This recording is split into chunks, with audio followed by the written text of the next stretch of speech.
আর আমি রব্বুল আমিন কসম করলাম 10টি রাতের। মুফাসসিররা বলছেন এই 10 রাত এমন প্যাকেজের রাত, যেই রাতের ব্যাপারে কিছু জয়ীফ হাদিস এসেছে যেইগুলার সনদ নিয়ে মন্তব্য আছে, কিন্তু সেই জায়গাতে অনেক হাদিসের মধ্যে সমন্বয় করার পরে বোঝা যায় কদরের রাত্রের যেরকম ফজিলত আল্লাহ রাব্বুল আমিন এই 10 রাত ইমানদারদের জন্য একই রকম ফজিলত পূর্ণ করেছেন। আল্লাহ রাব্বুল আমিন বলছেন ওয়ালায়ালিন আশর, তোমাদের জন্য 10 রাতের কসম। আল্লাহ রাব্বুল আমিন এরপরে বলছেন ওয়াশ-শাফঈ ওয়াল ওয়াতর। অধিকাংশ মুফাসসির বলছেন যদিও শাফউন মানে এই জায়গাতে জোড়া আর বিতির মানে বেজোড়, কিন্তু আল্লাহ রাব্বুল আমিন ওয়ালায়ালিন আশর যেটা বললেন তোমাদের জন্য 10 রাতের কসম, ওই 10 রাতের মধ্যে থেকেই জোর এবং বেজোরের কথাও বলেছেন। আব্দুল্লাহ ইবনে আব্বাস বলছেন, মুসলিম শরীফের একটা হাদিস ওইটার সাপোর্টে আছে। আল্লাহ নবী সাল্লাল্লাহু আলাইহি সাল্লাম বলছেন ওয়ালায়ালিন আশর বলার পরে ওয়াশ-শাফঈ ওয়াল ওয়াতর বলা হলো। শাফউনটা হচ্ছে তোমাদের জন্য জোড়, ওই জোড়টা হচ্ছে কুরবানির রাত, আর বিতিরটা হচ্ছে তোমাদের জন্য আরাফাতের রাত। আল্লাহ কেবল 10 রাতের কথাই বলেন নাই, এর মধ্যে কুরবানির দিবস এবং এর মধ্যে যে আরাফাতের দিবস 9 জিলহজ সেইটাকেও আলাদাভাবে কসমের হিসাবে উল্লেখ করেছেন। আল্লাহ রাব্বুল আমিন এরপরে বলছেন হালফি ওয়াল লাইলি ইযা ইয়াসর, এরপরে পঞ্চম কসম তোমাদের জন্য রাত যখন চলে যায়, রাত যখন বিদূরিত হয়ে যায়। ইয়াসর মানে চলাফেরা করা, রাত ছিল সেটা আস্তে আস্তে করে দিনের মধ্যে প্রবেশ করছে। এর দ্বারা 3-4 ধরনের মন্তব্য পাওয়া যায়। তার অন্যতম একটি হচ্ছে এই 10 রাত তো রাতই, ওয়ালায়ালিন আশর, আসর কোন সময় আপনার এই রাতটা যখন চলে যাচ্ছে, কোন সময় ওয়াল্লাইলি ইযা ইয়াসর যখন প্রভাত হওয়ার আগ মুহূর্ত, ওই মুহূর্তটায় ফজর হয় নাই, কিন্তু রাতের শেষ ভাগ তাহাজ্জুদের ওয়াক্ত। আল্লাহ বুঝাতে চান ওই তাহাজ্জুদ তথা রাতের শেষ অংশ থেকে যে ফজর পর্যন্ত, ওইটা ইমানদারদের জন্য আলাদা দামি অংশ। কোনো ইমানদার পুরা রাত 12 মাস শুয়ে শুয়ে কাটাবে না, বরং শেষ রাত্রে ওই ফজরের সময় উঠবে, তার কিছু আগে ওঠে আল্লাহর কাছে কায় মনোবাক্যে ফরিয়াদ করবে। সারাদিন বান্দা চায়, আর ওই সময় আল্লাহ বান্দার কাছে জিজ্ঞাসা করেন উল্টো, বান্দা তুই না সারাদিন রিজিকের তালাশ করেছিলি, ক্ষমা প্রার্থনা করেছিলি, কিন্তু আমি এখন রব প্রথম আসমানে এসে তোমাদের কাছে বলি কেউ কি নাই যার ক্ষমা লাগবে আমার কাছে চাও, কারো কি দরকার আছে কিনা রিজিক আমার কাছে চাও, আমি আল্লাহ দেওয়ার জন্য রেডি আছি। আল্লাহ তাআলা এই জন্য 5টা কসম করলেন, ওয়াল ফাজরি ওয়া লায়ালিন আশরি ওয়াশ-শাফঈ ওয়াল ওয়াতর ওয়াল লাইলি ইযা ইয়াসর। আল্লাহ এরপরে বলছেন হাল ফি যালিকা কসামুল লিযি হিজর। আল্লাহ বলছেন ও দুনিয়ার মানুষ, আমি যে কসম তোমাদের জন্য করলাম, প্রভাতের কসম করলাম, 10 রাতের কসম করলাম, জোড়ের কসম করলাম, বেজোরের কসম করলাম। রাত যখন শেষ হয়ে যাচ্ছে, যে ফজর আসতেছে, সকাল আসতেছে, ওই সময়ের কসম করলাম। এরপরে আমি তোমাদের কাছে একটু জিজ্ঞাসা করতে চাই, হাল ফি যালিকা কসামুল লিযি হিজর, এই কসমগুলার মধ্যে কি আকলওয়ালাদের জন্য, হিজিরওয়ালাদের জন্য, বুদ্ধিমানদের জন্য কোনো ইশারা কি নাই? আল্লাহু আকবার। আল্লাহ নিজে বলছেন হাল ফি যালিকা কসামুল লিযি হিজর। হিজরের আরেকটা আরবি হচ্ছে আকল। আল্লাহ বলছেন যাদের কাছে বলে দিলাম উষার প্রভাতের কসম, 10 রাতের কসম, জোড়ের কসম, বেজোরের কসম, রাত যখন শেষ হয়ে ফজর হয় সেই সময়ের কসম, এইগুলো কি তোমাদের মুখস্থ বাণী? তোমাদের কাছে এমনি এমনি বললাম? আল্লাহ বলছেন আমি আল্লাহ যেই কথা বললাম এইগুলো নিয়ে ভাবার কি তোমাদের সময় নাই? আকলওয়ালাদের জন্য কি এর মধ্যে কোনো নিদর্শন নাই? আল্লাহ রাব্বুল আমিন বড় সাংঘাতিক কথা এরপরে বলেছেন, 3টা জাতির কথা উদাহরণ দিয়ে বলেছেন, যারা চিন্তা করেছিল না, যাদের যোগ্যতা, যাদের পারঙ্গমতা, যাদের পারফরমেন্স দিয়ে তারা মনে করেছিল আমরা কি জানি হয়ে গেলাম। আল্লাহ বলেন চিন্তা না করলে কত বড় বিপর্যয় আছে। এটা তোমাদের জন্য শিক্ষা দেওয়ার জন্য আল্লাহ 5টা কসম আগে আনলেন, আনার পরে প্রশ্ন রাখলেন চিন্তা করার কিছু আছে কিনা একটু ভেবে দেখো তো। শুধু এইটুকু ভাবেন তো, আপনি রাত্রে শুচ্ছি, রাত অন্ধকার হয়ে গেল, সকালবেলা সূর্য উঠে গেল। আমাদের কাছে এটা একটা কমন প্র্যাকটিস, প্রতিদিনই হচ্ছে। কিন্তু আপনি কল্পনা করেন তো, এই রাতের যে সময় শেষ করে সূর্য উঠবে, পৃথিবীর সকল শক্তি একীভূত হয়ে যদি চিন্তা করে যে আজকের দিনে অন্তত পৃথিবীর সব রাষ্ট্রের সব শক্তি, সে পছন্দ করুক না করুক, সব এক হয়েছে, হওয়ার পরে চিন্তা করছে 1 ঘন্টা আগে সূর্যটা আমরা উঠাবো, সম্ভব তো? কেন সম্ভব না? কেন? পারমাণবিক বোমা আছে, পারমাণবিক বোমা আছে আমাদের হাতে, প্রযুক্তি আছে আমাদের হাতে, স্যাটেলাইট আছে আমাদের হাতে, পারবো না? 1 মিনিট আগে সম্ভব নয়। আল্লাহ বলছেন একটু ভেবে দেখবি না বান্দা? এই রাতটাকে চলতে চলতে দিনের মধ্যে কে ঢুকায় দেয়, আবার দিনটাকে চলতে চলতে রাতের মধ্যে কে ঢুকায় দেয়। তোমার ক্ষমতার কোনো শেষ নাই। তুমি আয়রন ডোম বানাইছো, যত বড় বড় রকেট তোমাকে মারুক, আসমানের মধ্যে ধরে ধরে সেখানে তুমি শেষ করে ফেলতেছো, এত ক্ষমতা তোমার। ব্যালিস্টিক ক্ষেপণাস্ত্র দিয়ে তুমি দুনিয়াকে কাঁপায় রাখছো, কোন দিকে কোনটা তাক করে দিয়ে রাখছো।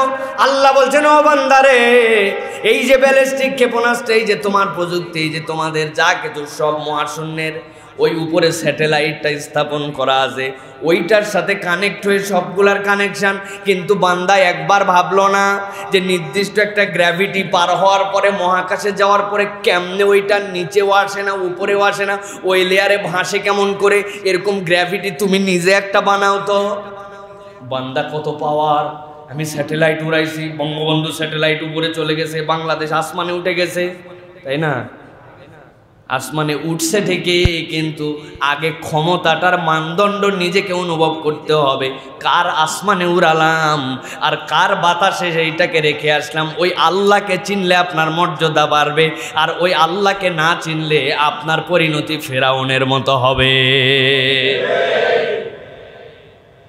আল্লাহ রাব্বুল আলামিন এই জন্য বলছেন, আলাম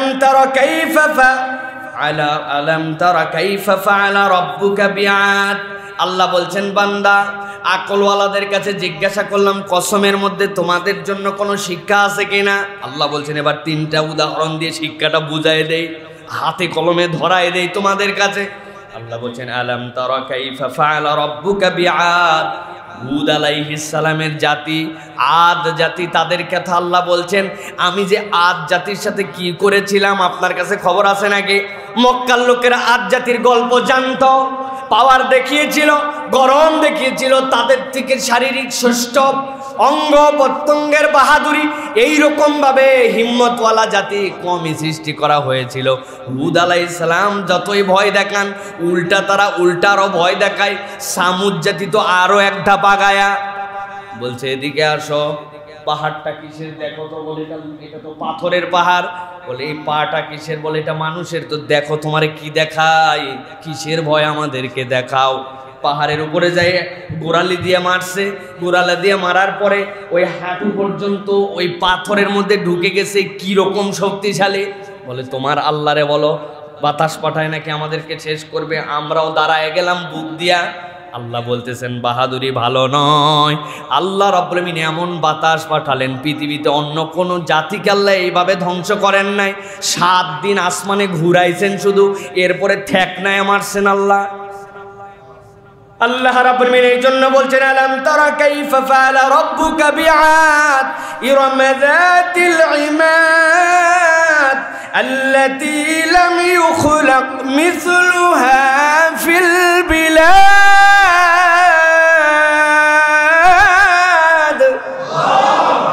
আল্লাহ বলছেন ও দুনিয়ার মানুষ, আমি রব্বুল আমিন তোমাদের জন্য বললাম আলাম তারা কাইফা ফাআলা রাব্বুকা বিআদ। আদ জাতি আর নাই, আদ জাতিকে আমি কি ব্যবহার করেছিলাম? ইরাম যাতিল ইমাদ, এমন বিল্ডিং বানাইছিল তুমি তো তোমার একতলা মাত্র 12 ফিট হাইট, এর মধ্যে 3 বার করে এক কলম ঢালাই দিয়েছো। কয়বার? মিনিমাম 3 বার ঢালাই দিয়ে আপনি 12 ফিটের এই খুঁটিটারে একবারে ঢালাই দিতে পারেন নাই। আল্লাহ বলছেন লাম ইউখলাক মিসলুহা ফিল বিলাদ। গেছে তারা বিরাট বড় পাহাড়ে, যাওয়ার পরে পাহাড় কাটতে শুরু করছে। 1-2 দিনের মধ্যে 100 হাত পরিমাণ এইরকম খুঁটি কেটে কাঁধের মধ্যে নিয়ে এসে বিল্ডিংয়ের জন্য নিজেরা ফিট করছে, ঢালাই মালাই নয়। তোমার প্রযুক্তির আগে বহু ক্ষমতাধর প্রযুক্তিওয়ালা ছিল। আল্লাহ রাব্বুল আলামিন এই জন্য বলছেন লাম ইউখলাক মিসলুহা ফিল বিলাদ। এটা আমাদের ইমানের আইটেম। আপনি যদি মনে করেন বুরুজ আল খলিফা এটাই সবচেয়ে লেটেস্ট প্রযুক্তি, এইরকম আর কেউ বানাতে পারে নাই, আপনার ইমান চলে যাবে। আল্লাহ বলছেন লাম ইউখলাক মিসলুহা ফিল বিলাদ। আমি আল্লাহ 1450 বছর আগে আয়াত নাজিল করে বললাম আদ জাতির মতো বিল্ডিং কেউ বানাতেই পারে নাই, দুনিয়াতে নজিরই নাই। আল্লাহ রাব্বুল আলামিন বলছেন ও বান্দারে, আমি আল্লাহ রাব্বুল আলামিন এরপরে তোমাদের জন্য জানাচ্ছি ওয়া সামুদাল্লাযীনা জাবুস সখরা বিল ওয়াদ। হযরত সালেহ আলাইহিস সালামের জাতি, এই সামুদ জাতি যারা অনেক বড় ভাবের জাতি ছিল, অনেক বড় মোশানের জাতি ছিল, আল্লাহর নবীকে ডাইরেক্ট এক একটা অ্যাপ্রোচ করেছে। অন্য কোনো পয়গম্বরকে অ্যাপ্রোচ করে করে মুহাম্মদ সাল্লাল্লাহু আলাইহি ওয়াসাল্লাম আর এই হযরত সালেহ আলাইহিস সালাম এই দুইজনের সাথে সবচেয়ে বেশি এইটা হয়েছে, এইটা দেখায় দাও ঈমান আনবো, দেখাই দিছে, ঈমান আনে নাই। চাঁদ দ্বিখণ্ডিত করার পরে মুহাম্মদ সাল্লাল্লাহু আলাইহি ওয়াসাল্লামকে বলছে আরে মনে করছিলাম লোকাল জাদুকর, এখন দেখি ইন্টারন্যাশনাল মানের জাদুকর। ঈমান আনে নাই, আর অন্তর কালো হয়ে গেছে। হযরত সালেহ আলাইহিস সালামকে বলছে এই যে দেখতেছো পাহাড়, হ্যাঁ এর ভিতর থেকে একটা উট বের করো। কি অবাস্তব কথা!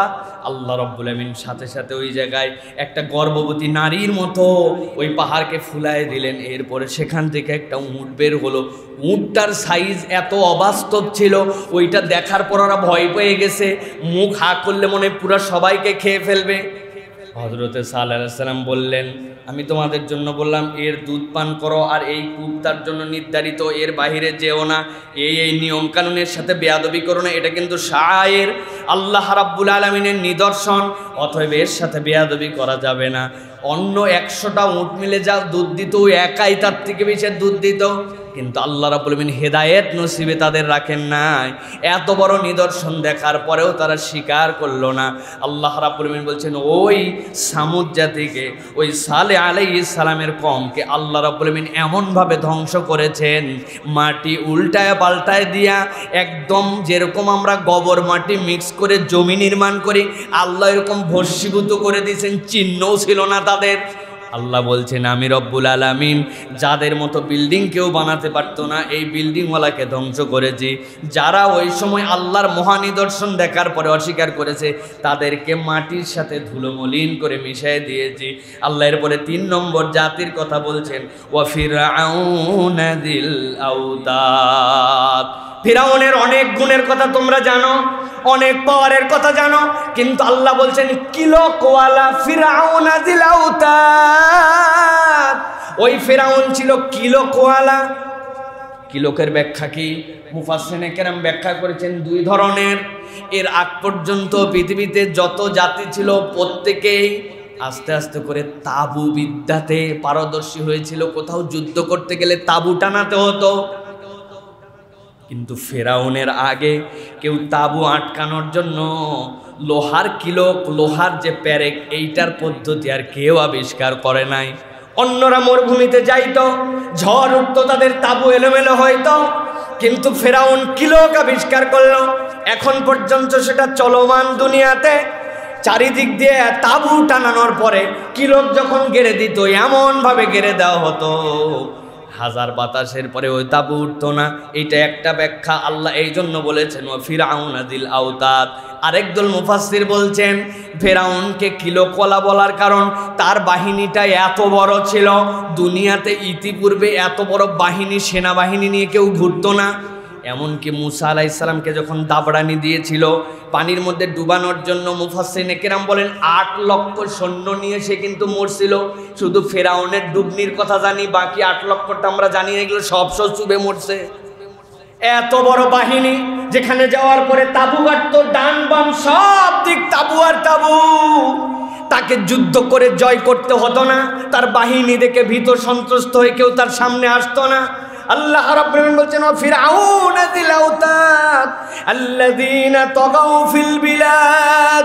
আমি আল্লাহ তোমাদের কাছে বললাম আইমাদের কথা, আমি আল্লাহ তোমাদের কাছে বললাম সামুদের কথা, আমি আল্লাহ তোমাদের কাছে বললাম ফেরাউনের কথা। আল্লাহ বলছেন প্রত্যেকের মূল সমস্যা ছিল আল্লাযীনা তাগাউ ফিল বিলাদ, এই দুনিয়ার বুকে তারা আল্লাহদ্রোহিতায় শামিল হয়েছিল। তাফসীরের মধ্যে এসেছে সামুদ জাতি তাদের অঙ্গসৌষ্ঠবের সূরা আরাফের মধ্যেও আছে। আল্লাহ রাব্বুল আলামিন তাদেরকে কি পরিমাণ হিম্মতওয়ালা বানিয়েছিলেন। তারা গর্ব করলো আমাদের মতো কেউ দুনিয়ায় আছে নাকি? বেটা তোমাদের মতো দুনিয়াতে কেউ নাই, কিন্তু তুমি কি তোমাকে বানাইছো নাকি?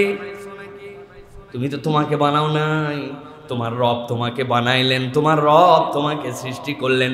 এই রবকে ভুলে গেল সামুদ জাতি, ভুলে গেল হযরত সালেহ আলাইহিস সালামের জাতি, ভুলে গেল ফেরাউন, ভুলে গেল এত বড় বাহিনী। আনা রব্বুকুমুল আলা বলতে বলতে বলেই ফেললো তো যে আমার থেকে বড় আবার রব আছে নাকি? কি উল্টাপাল্টা কথা বলো। আল্লাহ রাব্বুল আমিন বলছেন আল্লাযীনা তাগাউ ফিল বিলাদ ফাকসারু ফিহাল ফাসাদ, এই মানুষগুলা কেবলমাত্র খোদাদ্রোহিতায় নিমজ্জিত হয় নাই, এই মানুষগুলা দুনিয়ার বুকে ফাসাদ সৃষ্টি করে ফেললো। জোর যার মুল্লুক তার এই পদ্ধতি কায়েম করে ফেললো। ক্ষমতা আছে আমার, পাওয়ার আছে আমার, যা ইচ্ছা তাই করতে পারি। তুমি আমার বিরোধী পক্ষ, তোমারে জেল জুলুম দিতে পারি, ভুয়া মামলা দিতে পারি, মিথ্যা মামলা দিতে পারি, বানানো সাক্ষী দিতে পারি, চাইলে তোমারে শেষ করে দিতে পারি, কি দাঁত মুখ ফাটায় দিতে পারি, চেয়ার দিয়ে বাড়াইতে পারি, আমার ইচ্ছা আমার দেশ, তাই তো নাকি? আল্লাহ রাব্বুল আলামিন বলছেন ভালো করে বোঝো। পাঁচটা আগে তোমাদের কাছে চিন্তার শক্তি দেওয়ার জন্য পাঁচটা কসমের কথা বললাম। এরপরে জিজ্ঞাসা করেছি তোমাদের কাছে আলাম তারা কাইফা ফাআলা বিরাব্বিকা ফিআদ। আল্লাহ রাব্বুল আলামিন বলছেন আদ জাতির সাথে কি করেছিলেন, সামুদের সাথে কি করেছিলেন, ফেরাউনের সাথে কি করেছিলেন, অপরাধ কি ছিল তাদের? আল্লাযীনা তাগাউ ফিল বিলাদ ফাকসারু ফিহাল ফাসাদ। দুইটা অপরাধ, আল্লাহকে আর মানতে চাই নাই, মনে করছে আমার আর কবরে যাওয়া লাগবে না, দুনিয়া ছাড়া লাগবে না, আমার পাওয়ার আর পাওয়ার, আমার ক্ষমতা আল্লাহ রাব্বুল আমিনের হুকুম থেকে নিজেকে সরায় নিয়েছে। আল্লাহ রাব্বুল আমিন বললেন তাদের জন্য আমি কি দিলাম? ফাকসারু ফিহাল ফাসাদ ফাসাব্বা আলাইহিম রাব্বুকা সাওতা আযাব। বেশি কিছু করতে হয় নাই। আল্লাহ রাব্বুল আমিন যখন যাকে যা দিয়ে আযাব পাঠানো লাগবে আল্লাহ তখন তাই দিয়ে তাকে ধরে দিয়েছে। যখন যাকে যা দেওয়া লাগবে তখন তাই দিয়ে ধরাইছেন। ফেরাউন তো ওরে বাবা উল্টা পাওয়ার দিয়া বলছে আমার পাওয়ার দেখছিস, এই পারে যেন কোনো ঝামেলা না হয়, এই জন্য ওই পারে যাই ওদেরকে মারবো, এই জন্য রাস্তা পর্যন্ত করে দিছি। আল্লাহ বলেন নাইমে দেখ, সবগুলো মিলে নাম ছিল, নামার পরে 8 লক্ষ এক জায়গায় শেষ। মুসা আলাইহিস সালামের কওমের একটা তলোয়ারের ধার পর্যন্ত নষ্ট হয় নাই, একটা তীরকে তুন থেকে বের করতে হয় নাই, একটা থুতু তাদের দিকে মারতে হয় নাই। আল্লাহ রাব্বুল আমিন ডুবায় শেষ করে দিয়েছে। বাতাস নিয়ে আসছেন কওমে নূহ, কওমে সালেহ, তাদেরকে ধ্বংস করার জন্য আল্লাহ রাব্বুল আমিন নবীদের সাথে যুদ্ধও করার আগে নাই, বাতাস দিয়ে শেষ করে দিয়েছেন। আল্লাহর সৈনিক পাঠায় আসমানে উড়ায় উড়ায় রাখছে আগে 7 দিন। দেখ বলছিলি না হাঁটু গেড়ে দিয়ে কাদের সাথে কাঁধ দিয়ে বলছিলি পারলে আসো, আল্লাহ বলছেন দেখ কেমন পারাপারি, আগে 7 দিন উপরে ঘোর, উপরে ঘুরাইয়া উড়াইয়া তারপরে ঠেকনায় মারছেন। ওই আল্লাহর তো এখন বয়স হয়ে গেছে, এখনো পারেন তো উনি নাকি? আল্লাহ রাব্বুল আলামিন ওই ঈমানটা দেওয়ার জন্যই বলছেন তোমাদের জন্য। রব্বুল আলামিন বলছেন ফাসাব্বা আলাইহিম রাব্বুকা সাওতা আযাব, এদেরকে আল্লাহর আযাব গ্রাস করে ফেলেছিল। আল্লাহ যা দিয়েছিলেন শুধু আল্লাহর নাফরমানি করার জন্য, আল্লাহ দ্রোহী হওয়ার জন্য। আল্লাহ ওদেরকে যেরকম শেষ করছেন, ওই আল্লাহ রাব্বুল আলামিন ওই ফেরাউনের সময়ও উষার প্রভাত আনতেন, ওই ফেরাউনের সময়ও রাতকে দিন থেকে বিচ্ছিন্ন করতে পারতেন, ওই ফেরাউনের সময়ও আল্লাহর জোর বিজোরের হিসাব আল্লাহর কাছে ছিল। সেই আল্লাহ এখনো আছেন, সেই আল্লাহ শেষ পর্যন্ত থাকবেন। আল্লাহই শুরু, আল্লাহই শেষ। অতএব আল্লাহর সাথে যারা দুশমনি করবে তাদের যুগে যুগে ধরা খাওয়া লাগবে, এটাই সত্য কথা, ঠিক কি না? আল্লাহ রাব্বুল আলামিনের ঘোষণা, এমনি এমনি আল্লাহ দেন নাই। সর্বশেষ আল্লাহ বাকালা বিল মিরসাদ, জেনে রাখো ঘাটির গোড়ায় আল্লাহ রাব্বুল আলামিন অপেক্ষমান। তোমার যেখানে শেষ আল্লাহর ঘাঁটি সেখান থেকে শুরু। প্রত্যেকটা ঘাঁটিতে তোমার রব অবস্থান করছেন। অর্থাৎ তুমি যাবে কোথায়? তোমার যাওয়ার কোনো জায়গা নাই, দুনিয়ার থেকে বের হওয়ার কোনো জায়গা নাই। আল্লাহ কোরআনুল কারীমের মধ্যে বলছেন, তুমি যদি আল্লাহকে না মানতে চাও, তুমি দুনিয়াতে বের হয়ে যাও, বের হয়ে যাও। কোথায় যাবে তুমি? This is a circle. এই দুনিয়াটা পুরো সার্কেল। আপনি আল্লাহর আয়ত্তের বাইরে কোথাও যেতে পারবেন, আপনার যাওয়ার কোনো জায়গাই নেই। কই যাবেন আপনি? অতএব প্রিয় ভাইয়েরা, আজকে মূলত সূরা ফজরের তাফসীর শোনানোর জন্য আপনাদের কাছে কিন্তু এই আয়াতটা আমি পড়ি নাই। আমি শুধু গুরুত্ব বোঝানোর জন্য যে রব্বুল আলামিন এত বড় বড় ঘটনা বলার আগে যে কসম করলেন, ওই কসম করলেন ওয়ালায়ালিন আশর ওয়াশফাই ওয়াল ওয়াতর। আল্লাহ রাব্বুল আলামিন কসম করছেন যে 10টি রাত কি মর্যাদাপূর্ণ হলে আল্লাহ এটার কসম করতে পারেন। আবার আরাফাতের দিবসের আলাদা কসম করলেন, আবার কুরবানির দিবসের কসম করলেন। জোড় বেজোড় বুঝালেন।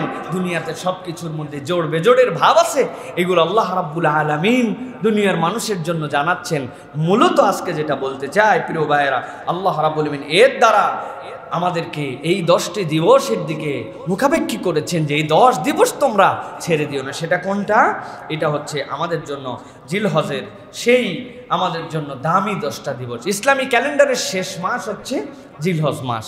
এই জিলহজ মাসের মধ্যেই কিন্তু আমাদের জন্য ইয়াউমুত তারবিয়া, যেটাকে বলা হয় মিনার দিবস, পানি পান করানোর দিবস। 8 তারিখে 9 তারিখে ইয়াউমুল আরাফা, সেখানে হাজিরা হজ করার জন্য যাবেন আরাফার ময়দানে। 10 তারিখে কঙ্কর নিক্ষেপ করা, কুরবানি করা, হাদিগুলাকে সব পশুগুলাকে জবেহ করে দেওয়া, এই যে এই ধারাবাহিক কাজগুলো, এইগুলি কিন্তু সবই এই 10 দিনের মধ্যে আল্লাহ রাব্বুল আমিন রেখেছেন প্রিয় ভাইরা। অতএব মুমিনদের জন্য অত্যন্ত গুরুত্বপূর্ণ। হজে না গেলেও এই 10টা দিন সবচেয়ে দামি দিবস। আমি তো বলে থাকি ইমানদারের কাছে সবচেয়ে দামি দিবস 10 দিন, কিন্তু ইমানদার নিজের একটু চিন্তা করে দেখেন, আমাদের কাছে সবচেয়ে বেশি মূল্যহীন দিবস হচ্ছে এইটা, মানে সবচেয়ে মূল্যবান দিবস। সেই হিসাবে আমরা তুলনা করলে এতে আমাদের কোনো এক্সট্রা পারফরমেন্সই নেই, ঠিক না ভাই? কি আলেম, কি হুজুর, কি সাধারণ মানুষ, আমরা জানি না যে এই 10 দিবসের এত দাম। কি করব? করি না, আমরা কিচ্ছু করি না প্রিয় ভাইরা। হাদিস শোনেন কয়েকটা। রাসূলুল্লাহ সাল্লাল্লাহু আলাইহি ওয়াসাল্লাম বলছেন, মা মিন আইয়ামিল আমালুস সালিহু ফিহা হাব্বু ইলাল্লাহ মিন হাযিহিল আইয়াম, ইয়ানি আইয়ামাল আশর। আল্লাহ নবী বলছেন, আল্লাহর কাছে সবচেয়ে প্রিয় যে সকল আমল কবুলের দিবস, এই 10 দিবসের থেকে বেশি প্রিয় আমল আল্লাহ রাব্বুল আলামিন পছন্দ করেন এরকম কোনো দিবসই নাই। সুবহানাল্লাহ। আল্লাহ এই 10 দিবসের আমল যত বান্দার থেকে পছন্দ করেন এরকম মূল্যবান দিবসই আর নাই। এই 10টা দিন এমন দাম। রাসূলুল্লাহ সাল্লাল্লাহু আলাইহি ওয়াসাল্লামের কাছে সাহাবীরা বসেছিলেন, সাহাবীরা তো ভেঙে চুরে নিতেন। সাহাবীরা বললেন, ক্বালু ইয়া রাসূলুল্লাহ ওয়ালাল জিহাদু ফি সাবিলিল্লাহ। আল্লাহর রাস্তায় জিহাদ, সামনে শত্রু, আল্লাহর দ্বীন রক্ষার জন্য, দেশ রক্ষার জন্য, জিহাদ করার জন্য, নিজের জীবন কুরবান করার জন্য আল্লাহর রাস্তায় জিহাদ, এর থেকেও আল্লাহ নবী সাল্লাল্লাহু আলাইহি ওয়াসাল্লাম বলেন, ওয়ালাল জিহাদু ফি সাবিলিল্লাহ। আল্লাহর রাস্তায় জিহাদ করার থেকেও এই 10 দিনের আমল আল্লাহর কাছে প্রিয়। তবে রাসূলুল্লাহ সাল্লাল্লাহু আলাইহি ওয়াসাল্লাম বললেন, ইল্লা রাজুলুন খারাজা বিনাফসিহি ওয়া মালিহি ফালাম ইয়ারজা মিন যালিকা বিশাইন। তবে তার কথা ভিন্ন, যে ইতিমধ্যে বেরিয়ে গেছে, তার জীবন নিয়ে, তার মাল নিয়ে যুদ্ধের ময়দানে চলে গেছে, তার হিসাব তো ভিন্ন, সে এক্সেপশনাল। কিন্তু যার যুদ্ধে যাওয়ার প্রয়োজন পড়ে নাই, এখন যে এখন পর্যন্ত যুদ্ধের ময়দানে যায় নাই, ওই রকম লোকের জন্য মা মিন আইয়ামিল আমালুস সালিহু ফিহা আহাব্বু ইলাল্লাহ, এই দিবসগুলোর মধ্যে কাজ আমল করা এর থেকে প্রিয় আল্লাহর কাছে আর কোনো কাজ নাই। সুবহানাল্লাহ। তাহলে এই 10 দিবসের গুরুত্ব তো আমরা একটু হলেও অনুভব করতে পারছি যে রাসূলুল্লাহ সাল্লাল্লাহু আলাইহি ওয়াসাল্লাম এমনি এমনি বলেন নাই, কোরআনুল কারীমের মধ্যে এমনি এমনি আসে নাই। রাসূলুল্লাহ সাল্লাল্লাহু আলাইহি ওয়াসাল্লাম বলছেন, দুনিয়ার শ্রেষ্ঠ আমলের দিন কোনটা? আফদালু আইয়ামিদ দুনিয়া আল আশরু, ইয়ানি আশরা যিল হিজ্জাহ। আল্লাহ নবী বলছেন, আল্লাহর কাছে সর্বশ্রেষ্ঠ দিবস 10টা। সেই 10 দিবস হচ্ছে জিলহজের 1 থেকে 10 তারিখ পর্যন্ত। রাসূলুল্লাহ সাল্লাল্লাহু আলাইহি ওয়াসাল্লাম এই দাম, এই গুরুত্ব জিলহজ মাসের জন্য দিয়েছেন প্রিয় ভাইয়েরা। অতএব আমরা বলবো যে আমাদের সামনে যে মাস আসবে জিলহজ, এটার জন্য আমাদের একটু প্রস্তুতি দরকার মানসিকভাবে। এর প্রথম প্রস্তুতির কথা বলেছি, যারা কুরবানি করব আমরা, এই কুরবানির নিয়ত যাদের রাসূলুল্লাহ সাল্লাল্লাহু আলাইহি ওয়াসাল্লাম তাদের জন্য নখ এবং এই গফ চুল এইগুলা কাটতে নিষেধ করেছেন। এর আগে চাঁদের আগে প্রস্তুতি নিব, নেওয়ার পরে এই 10 দিন কুরবানি পর্যন্ত এরপরে কি আমল করতে পারি আমরা প্রিয় ভাইয়েরা। প্রথম কথা হচ্ছে 4টা আমল এই 10 দিনে কখনোই আমরা ছাড়বো না। একটু হলেও নফল সালাত আদায় করব, একটু হলেও আমরা এর মধ্যে দান সাদাকা করার চেষ্টা করব, একটু হলেও কোরআন তেলাওয়াত করব। আর এর মধ্যে যে সকল সোম বৃহস্পতি পাবো অথবা অন্য দিন পাবো, এই দিবসগুলোর মধ্যে আমরা সিয়াম পালন করব। আর আরাফাতের দিবসের সিয়ামটা আমরা মিস করব না। এই 4টা কাজ যদি করি আমরা কন্টিনিউ, প্রতিদিন 4 রাকাত 6 রাকাত, এটার জন্য আমার বাদ মাগরিব সুন্নত পড়ার পরে চলেই যাচ্ছিলাম, একটু নফল 2 রাকাত পড়লাম, এশার পরে 2 রাকাত পড়লাম, ফজরের একটু আগে উঠলাম, উঠে ওই সময় একটু 2 রাকাত বেশি পড়লাম, 2-1 দিন তাহাজ্জুদের জন্য একটু দাঁড়ালাম, একটু হলেও আমি আমল করলাম, একটু হলেও দান সাদাকা করব। প্রত্যেক দিন যে আল্লাহ এই 10 দিনের অনেক মূল্য, আমি আমার পক্ষ থেকে যতটুকু সামর্থ্য একটু সাদাকা করার চেষ্টা করছি। তেলাওয়াত 10 মিনিট 20 মিনিট আধা ঘন্টা তেলাওয়াত আমাকে করতে হবে, অন্তত 2-4 পাতা তেলাওয়াত করতেছি এই দিবসগুলোকে টার্গেট করে। এটা আল্লাহ এবং আল্লাহ রসুল আমাকে জানিয়েছেন। আর আপনি সিয়াম কিছু পালন করেন, এক্সট্রা সিয়াম সোমবার বৃহস্পতিবার, তো এর মধ্যে পাবোই 2টা কমসে কম, আরাফাতের সিয়ামটা যেন আমার মিস না হয়। এরকমভাবে যদি আমরা করতে থাকি, আর কতকগুলো বিষয় যদি খেয়াল রাখি, জিকির করা, দোয়া করা, ইস্তেগফার করা, নফল নামাজ, নফল সিয়াম, তিলাওয়াত, দান সাদাকা, পরোপকার, মানুষের জন্য কল্যাণ চেতনা, এই কাজগুলি আমরা আমাদের জীবনের সাথে সম্পৃক্ত হতে পারি। আর এই 10 দিন আরেকটা প্র্যাকটিস আমরা আমাদের জীবনে নিব, যে এখন থেকে আমরা হাসি মুখের মানুষ হব। মানুষের সাথে কালো মুখ করে, বেজার মুখ করে, রাগত স্বভাবে, উদ্ধত আচরণে, অহংকারের বহিঃপ্রকাশে আমি আর কথা বলবো না। এই 10 দিন আমি একটা প্যাকেজের মধ্যে ঢুকছি, যে হাজার বিরক্তি আছে, ক্ষুধা আছে পেটের মধ্যে, স্ত্রীর সাথে রাগারাগি আছে, সন্তানের সাথে অনেক মিসআন্ডারস্ট্যান্ডিং আছে, ব্যবসায় লস আছে, নানান ধরনের সমস্যা আছে। তারপরেও এক ভাইয়ের সাথে আরেক ভাইয়ের দেখা হলে আমি আমার সাধ্যের ধৈর্যের পারফরমেন্স দিয়ে তার সাথে সুন্দর মুখে কথা বলবো। কেউ যদি কোনো ভাইয়ের সাথে সুন্দর মুখে কথা বলে, এইটা একটা কবুল সাদাকা হিসেবে তার আমলনামায় লেখা হয়ে যাবে। 2 রাকাত নামাজ পড়ে গ্যারান্টার হতে পারবো না যে আমি 2 রাকাত নামাজ এমনভাবে পড়ছি আমার এটা কবুল না হয়ে পারবে না।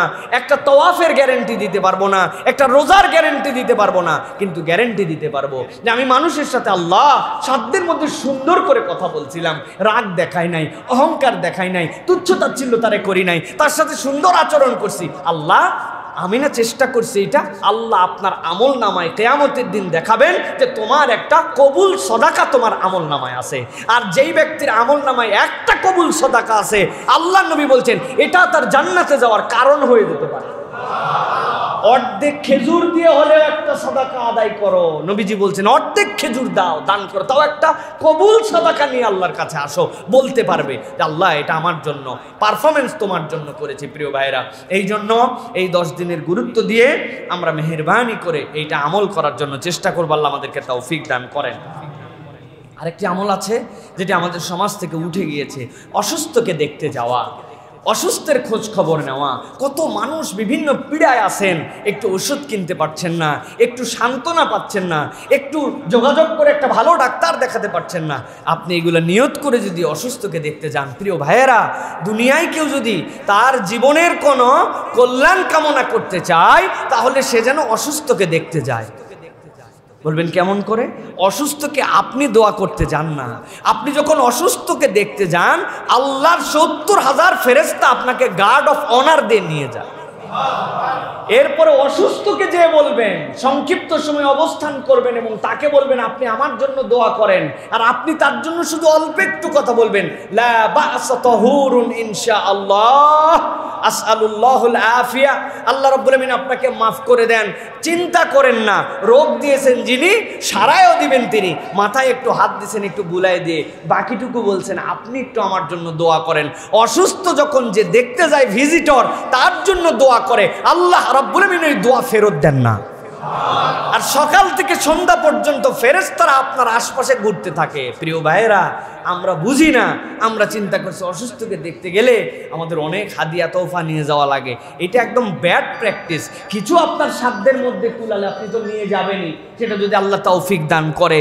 আর যদি নাও হয়, আপনি এমনি দেখতে গেছেন, এইটুকুই আপনার জন্য আল্লাহ এবং আল্লাহ রসুলের নির্দেশিত হবে। প্রিয় ভাইরা, অসুস্থকে দেখতে যাওয়া বড় নিয়ামত।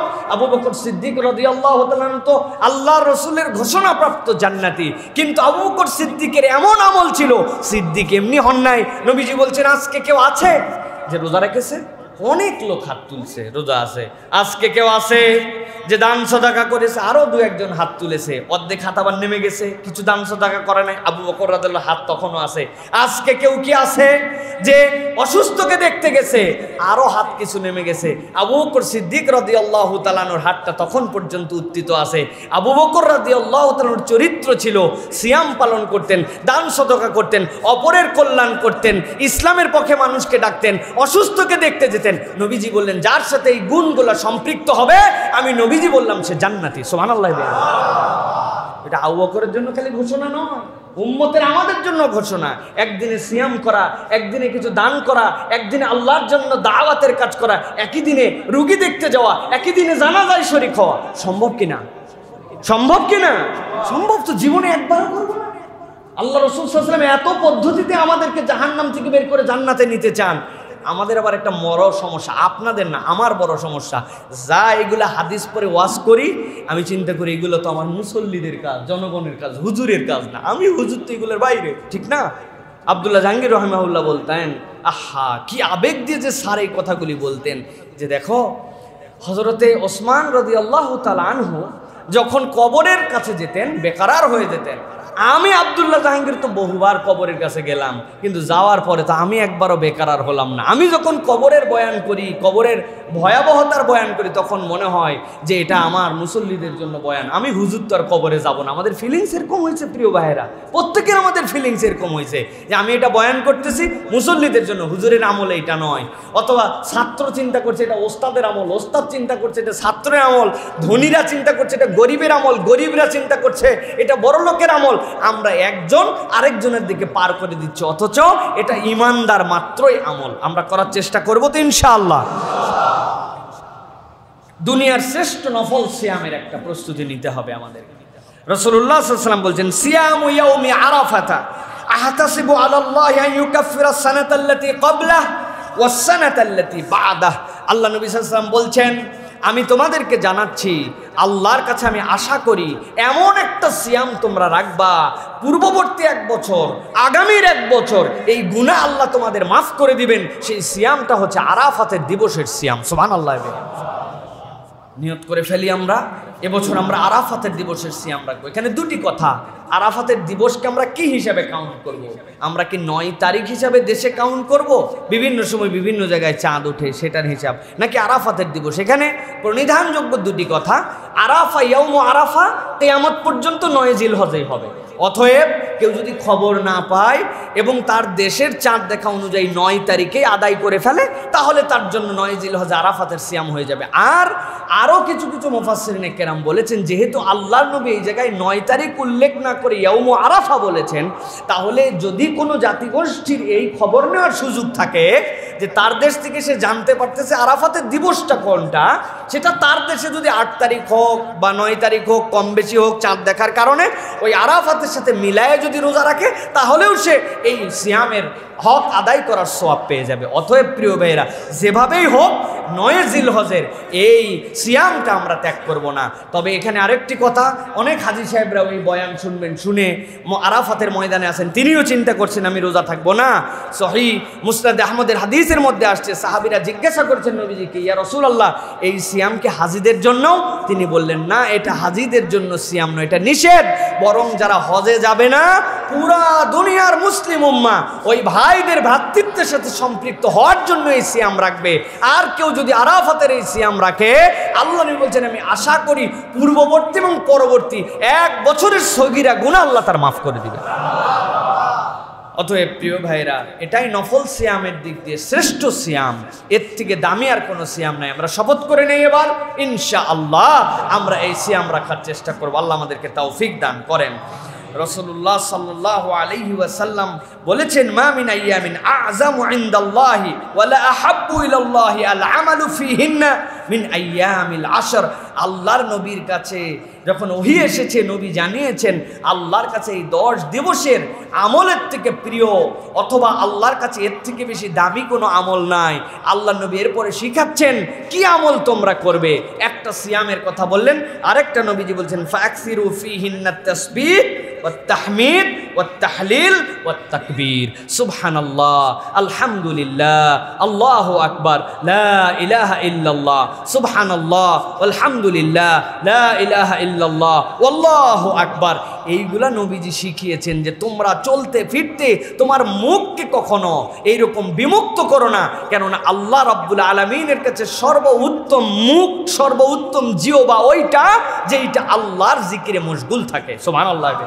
রাসূলুল্লাহ সাল্লাল্লাহু আলাইহি ওয়াসাল্লাম বলছেন, লা ইয়াজালু লিসানুকা রাতবান মিন যিকরিল্লাহ, আল্লাহর জিকির থেকে তোমার জিহ্বা যেন মুক্ত না থাকে। ইমানদার যদি একটু ইসলামিক লাইফস্টাইল ফলো করে তাহলে আল্লাহর জিকির থেকে মুক্ত হওয়ার তার সুযোগ নাই। বাড়িতে উঠার পরে, সে তো ঘুমের থেকে উঠার পরে দোয়া পড়ে নিছে, আলহামদুলিল্লাহিল্লাযী আহইয়ানা বা'দামা আমাতানা, এরপরে সে বাথরুমে ঢুকতে গেছে, সাথে সাথে পড়ে নিছে আউযুবিল্লাহ, আল্লাহ রাব্বুল আমিন আমি ক্ষমা চাচ্ছি তোমার কাছে এবং পানা চাচ্ছি তোমার কাছে মিনাল খুবসি ওয়াল খাবায়েস, এই শয়তানদ্বয় থেকে বেরিয়ে আসছে গুফরানাক বলে। এরপরে চিন্তা করছে জামাটা পরে তো আমি এক্ষুনি নামাজের উদ্দেশ্যে রওনা দেব, বিসমিল্লাহ বলে জামা পড়ছে, ডান হাত আগে ঢুকাইছে, এটা জিকির। যদি নতুন একদম জামা পরে তখনও দোয়া করছে আলহামদুলিল্লাহ যে কাসানি হাযা, হে আল্লাহ তুমি আমাকে যা পড়ালে তা নিয়ে সন্তুষ্ট, তুমি ছাড়া তো এরকম কেউ আমাকে পড়ানোর ক্ষমতা রাখবে না। বাড়ির থেকে বের হয়েছে, বিসমিল্লাহি তাওয়াক্কালতু আলাল্লাহ, যানবাহনে উঠে পড়ছে, সাথে সাথে পড়ে ফেলছে, যানবাহনে ওঠার দোয়া পড়ছে সে যে বিসমিল্লাহিল কি বলে বিসমিল্লাহি মাজরিহা ওয়া মুরসাহা, সে যদি এমনি ইয়েতে যায় তাহলে তার জন্য এই দোয়া পড়ছে। এরপরে যানবাহনে ওঠার পরে আল্লাহর প্রশংসা করেছে, আল্লাহু আকবার, আল্লাহ রাব্বুল আমিন তোমার প্রশংসা করছি। এরপর আল্লাহ রাব্বুল আমিনের কাছে বলেছে এই যে যানবাহন তুমি আমাকে দিয়েছো, এইটার তো রব্বুল আমিন আমি বশীভূত করার কোনো যোগ্যতা আমার ছিল না। এইটা বলার উদ্দেশ্য হচ্ছে আমার এই জিকির মানে সবসময় আপনি একবারে মসজিদের মধ্যে ঢুকে গেছেন, খানকা শরীফে বসে গেছেন, অথবা ঘরের কোনায় বসে খালি লা ইলাহা ইল্লাল্লাহ, লা ইলাহা সুবহানাল্লাহ, এইটা নয়। আপনার চলতে ফিরতে লাইফ স্টাইলটা যদি আপনার ইসলাম চলে আসে তাহলে আপনি সবসময় আপনার মুখ দিয়ে আল্লাহর জিকির করতেছেন। সুবহানাল্লাহ। এইটা আমাদের প্র্যাকটিস প্রিয় ভাইরা। রাসূলুল্লাহ সাল্লাল্লাহু আলাইহি ওয়াসাল্লাম বলছেন আহাব্বুল আমালি ইলাল্লাহ আন তামুতা ওয়া লিসানুকা রাতিবুম মিন যিকরিল্লাহ, আল্লাহর কাছে সর্বোত্তম আমল তো ওইটা যখন বান্দার রূহটা আল্লাহর কাছে ফেরত যাচ্ছে, ওই সময় তার জিহ্বাটা আল্লাহর জপে সিক্ত আছে। সুবহানাল্লাহ। মারা যাচ্ছে ওই সময় সে লা ইলাহা ইল্লাল্লাহ, আশহাদু আল্লা ইলাহা ইল্লাল্লাহ এইটা বলতে বলতে চলে যাচ্ছে। এটার প্র্যাকটিস যদি জীবনে না থাকে ওই সময় জোরাজোরি করে বললেও মুখে আসবে না। আর যদি প্র্যাকটিসটা জীবনে থাকে কাউকে স্মরণ করাই দিতে হবে না, আল্লাহ রাব্বুল আমিন আপনাকে কালেমা নসিব করায় কবরে নিয়ে নেবেন ইনশাআল্লাহ। অতএব প্রিয় ভাইয়েরা, এই 10 দিনের প্যাকেজে আমরা এই আমল করার জন্য চেষ্টা করব। আল্লাহ যেন তৌফিক দান করেন, বলেন আল্লাহুম্মা আমিন।